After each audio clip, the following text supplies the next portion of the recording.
Assalamualaikum warahmatullahi wabarakatuh. Shalom, Om Swastiastu, Namo Buddhaya, serta salam kebajikan untuk kita semua. Perkenalkan, nama saya Pasha Mahardika Raushan Fikar dari kelas C Praktikum Teknologi Rekayasa Otomasi Universitas Diponegoro dengan 3 digit NIM terakhir 070. Pada kesempatan video kali ini saya akan menjelaskan dan mempresentasikan penugasan dari pertemuan ketujuh, yaitu fungsi dari dosen pengampu saya, yaitu Pak Rofik, pada materi algoritma dan pemrograman praktikum. Di sini kita dapat lihat terlebih dahulu yaitu penugasannya. Di sini ada fungsi, definisinya, input dan output, serta cara memanggil fungsi lain, kemudian fungsi di Python. Dan di sini ada link Scratch dan Replit-nya. Kita langsung saja untuk mempraktikkan.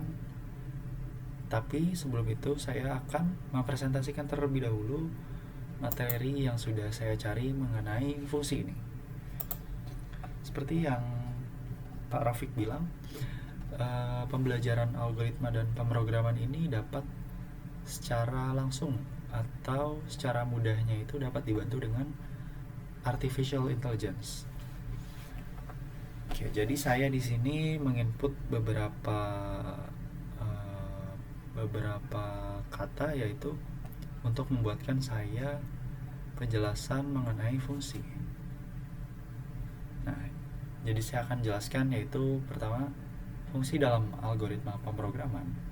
Yang pertama, definisinya sendiri secara garis besar. Fungsi itu adalah sebuah set instruksi yang diberi nama dan hanya dieksekusi ketika fungsi tersebut dipanggil atau call. Nah, inputnya apa sehingga dia dapat dipanggil atau dapat bekerja? Input atau parameternya yaitu data yang diberikan kepada fungsi agar dapat melakukan tugasnya. Input ini bersifatnya opsional, tidak semua fungsi itu memerlukan input. Nah, outputnya sendiri yaitu nilai balik atau return value, hasil dari eksekusi fungsi.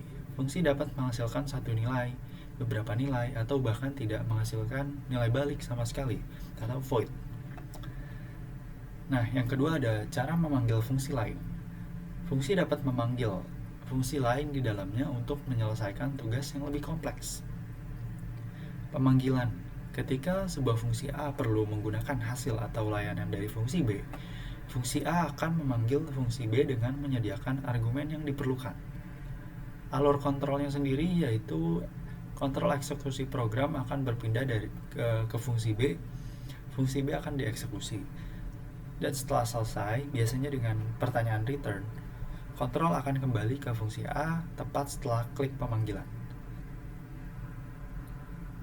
Nah, yang ketiga adalah fungsi di dalam Python. Yang pasti, seperti yang kita ketahui, Python itu sangat amat mengandalkan fungsi, ya bisa kita bilang. Nah, untuk bagian pertama yaitu untuk mendefinisikan fungsi.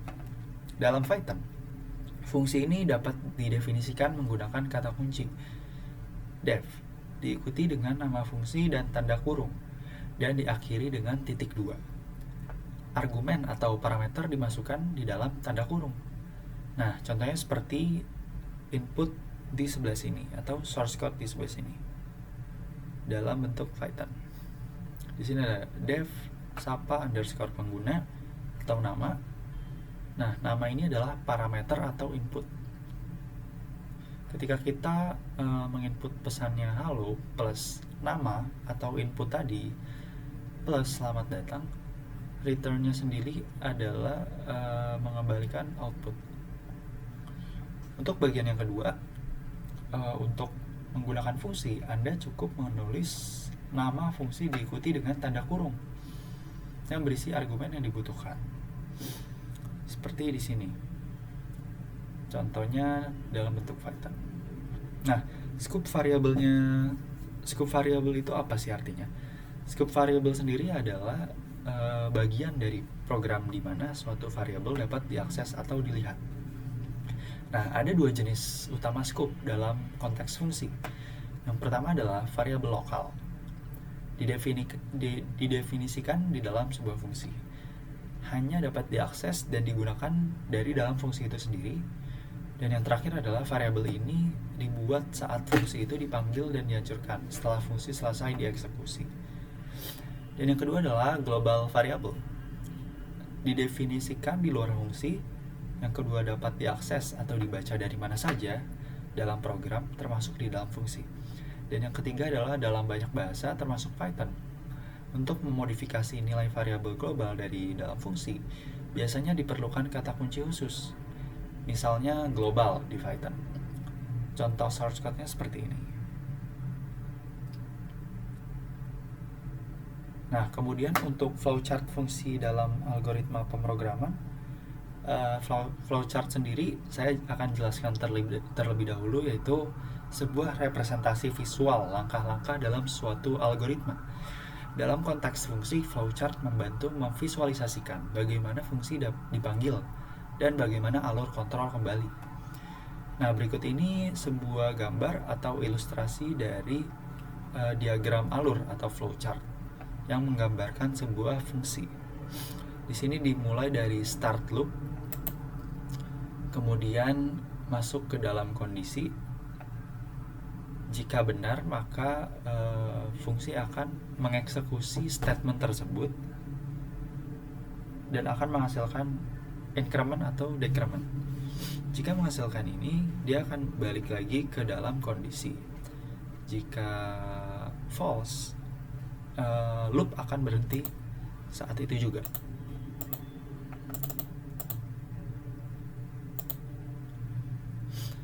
Nah, seperti yang di sini, langkah-langkahnya yaitu awal ada di start, yaitu program utama dimulai.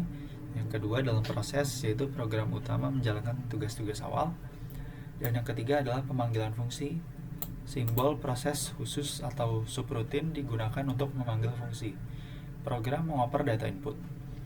Eksekusi fungsi, alur kontrol berpindah ke dalam fungsi. Fungsi menjalankan tugasnya.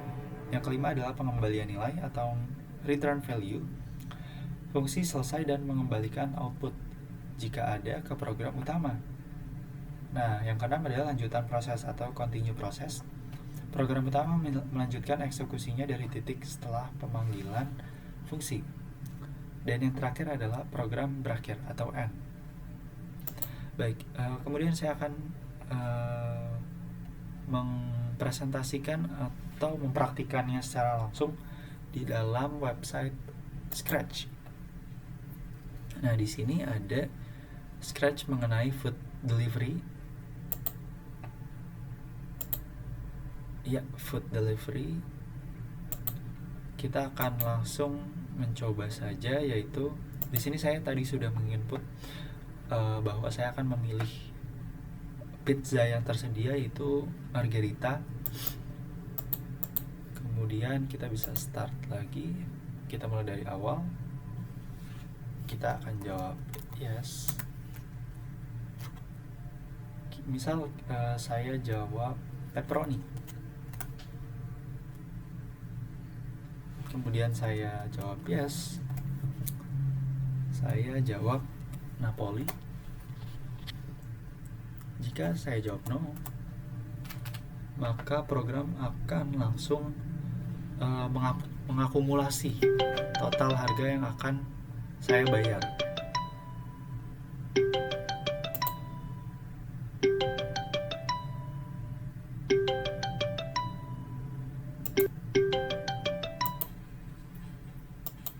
Baik, jadi dari dua komponen yang saya pilih di sini terdapat sebuah output yang mana program Scratch di sini menunjukkan bahwa dia akan memberikan diskon dari 10 sampai 25%. Kemudian untuk project atau program yang kedua, bisa kita lihat di sini terbagi menjadi 4 fungsi, yang mana dari keempat fungsi tersebut atau 4 fungsi ini menunjukkan tentang akumulasi nilai atau grade. Misalnya dari fungsi yang pertama bisa kita lihat yaitu fungsi definisi. Untuk balok yang kedua yaitu set, yang ketiga dia mencakup semua balok keseluruhan fungsinya, yaitu fungsi pengulangan. Yang kedua, ada fungsi campuran dari nilai dan juga jumlah dari keseluruhan siswa yang ada.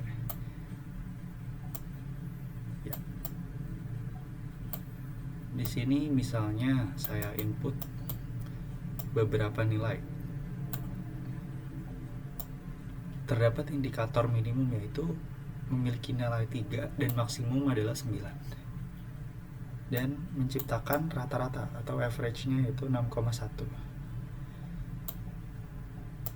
Jadi saya rasa kurang lebihnya mohon maaf. Terima kasih banyak sudah menonton video saya pada kesempatan kali ini. Semoga video ini dapat bermanfaat dan membantu proses belajar kalian dalam mempelajari fungsi dalam algoritma pemrograman.